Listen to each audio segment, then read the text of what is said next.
Hi అండి. పిల్లలకి ఎంతగానో ఇష్టమయ్యే ఎగ్ ఫ్రైడ్ రైస్ ఎలా చేసుకుందామో చూద్దామా మరి?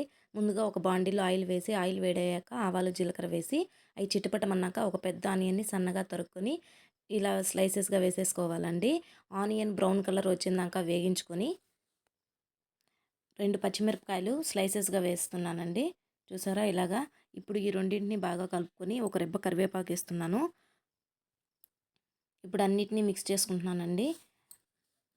మంటని సిమ్ టు మీడియం అడ్జస్ట్ చేసుకుంటూ చేసుకోవాలి. లేకపోతే ఆనియన్స్ మాడిపోతాయండి. చూసారా ఇలాగా? ఇప్పుడు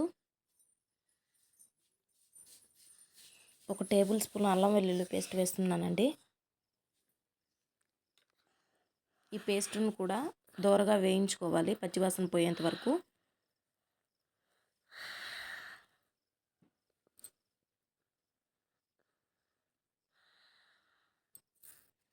ఇప్పుడు ఒక టేబుల్ స్పూన్ సాల్ట్,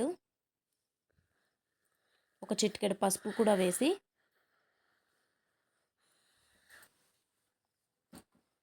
ఈ రెండింటిని కూడా బాగా కలుపుకోవాలి.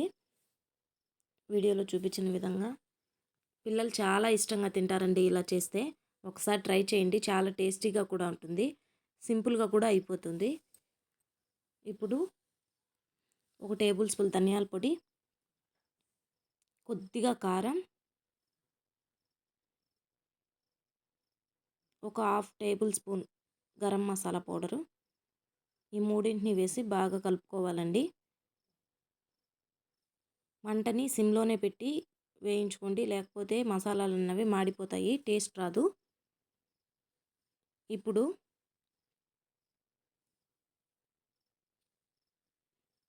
నేను ఒక 3 ఎగ్స్ తీసుకుంటున్నానండి. ఆ 3 ఎగ్స్ ఇందులో వేసేస్తున్నాను.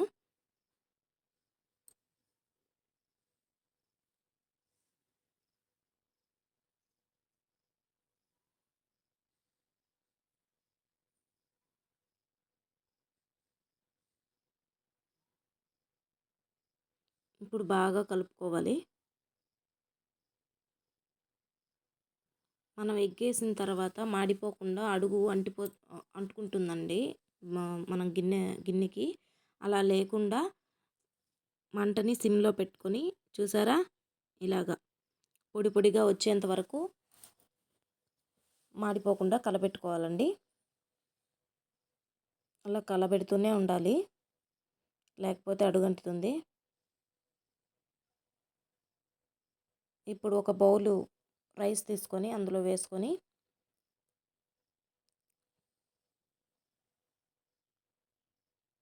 అంతటిని మిక్స్ చేయడమే అండి. చాలా ఈజీ అండి. చాలా ఈజీ. మీరు ఒకసారి ట్రై చేయండి. మీ పిల్లలు చాలా ఇష్టంగా తింటారు. ఇంట్లో ఏది కూర లేనప్పుడు ఇలా ట్రై చేయండి. చాలా సింపుల్గా అయిపోతుంది. ఈ వీడియో మీకు నచ్చిందా? నచ్చితే వీడియోని లైక్ చేసి, షేర్ చేసి, కామెంట్ చేయండి. Please subscribe my channel. చాలామంది ఛానల్ని చూస్తున్నారు కానీ వీడియోస్ని సబ్స్క్రైబ్ చేయట్లేదండి. ప్లీజ్ ఛానల్ని సబ్స్క్రైబ్ చేయండి ఫ్రెండ్స్. పక్కనే ఉన్న బెల్ సింబల్ని కొట్టండి. నేను చేసే ప్రతి వీడియో నోటిఫికేషన్ రూపంలో మీ దాకా చేరుతుంది. Please support me. Thank you.